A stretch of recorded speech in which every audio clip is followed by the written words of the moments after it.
Hello, loved ones. This is Jenny. How are you today? So I am from Oklahoma in the United States, but I am currently living in Colombia, as many of you know. And I am a traveling English teacher, published author, and entrepreneur.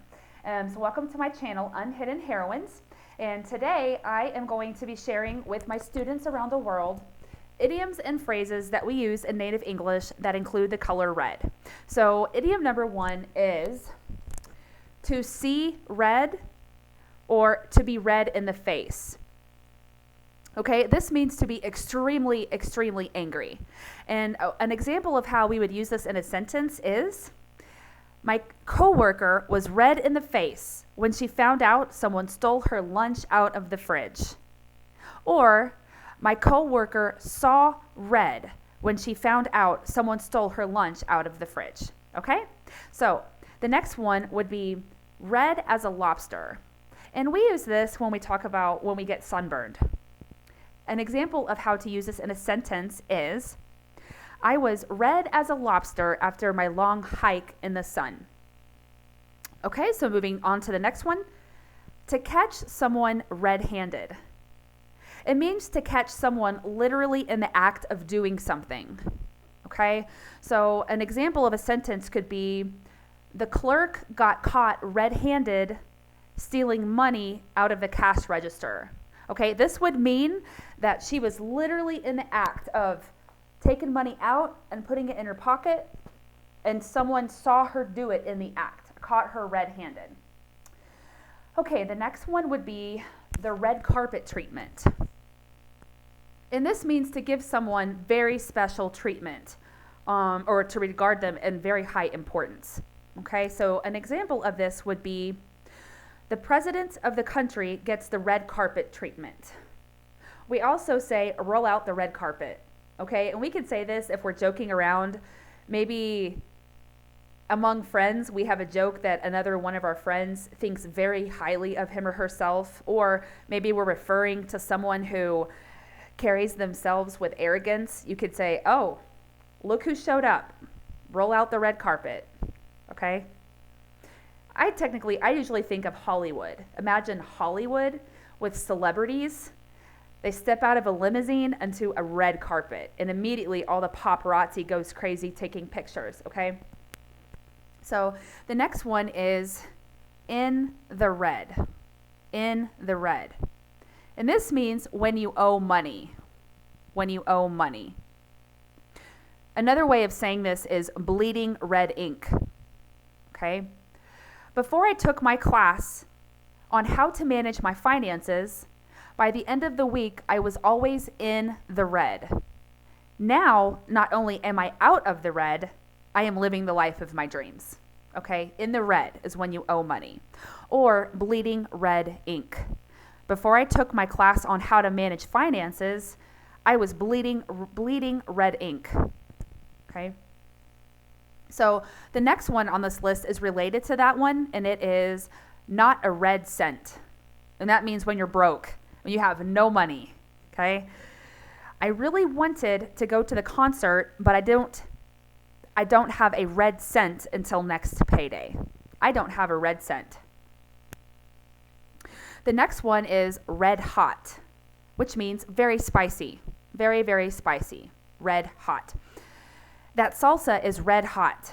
Use it on your food with caution. Okay? The next one is red tape. Red tape is government bureaucracy. It basically means a long list of things that you have to achieve in order to make something happen, usually related to government processes like paperwork or applying for a visa or a passport. I have to go through so much red tape to get this environmental project improved that we may need to extend the deadline.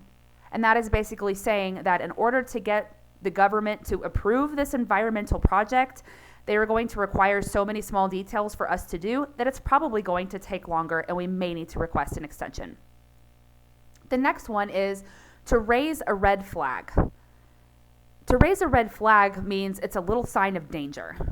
Okay? We can use this with weather, with politics, with economics, with people and relationships. It means to offer a sign or signal indicating potential danger or trouble. And an example of how to use this in a sentence is, my lower back pain raised a red flag that something worse was happening, but I never imagined I would end up in the hospital a week later with a kidney infection. Okay? Like that lower back pain was so severe, it was a red flag, something was going on. And then later it was a sign of a danger or a problem. Okay? The next one would be to paint the town red. And this means to have a lot of fun, like to go crazy, having fun, or to go party. An example of how to use this in a sentence is, my girlfriend told me that for her 30th birthday, she wanted to go out and paint the town red. The next one is Red Letter Day. A red letter day is a special, happy, and important day that you will always remember. Okay? An example of how to use this in a sentence is, the day that my book was published was a red letter day for me. Another example would be, the day that my friend graduated with her nursing program as a single mother will be a red letter day for her. The day I got my promotion was a red letter day for me. Okay, and the last one that I want to talk about in this video is like a red rag to a bull. And the definition is to be certain to produce an angry or violent reaction.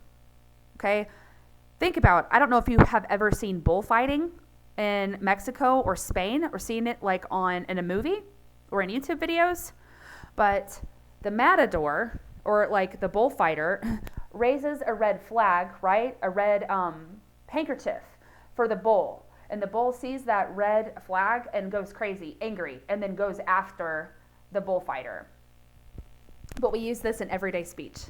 Maybe not every day, in certain situations, but it's very common.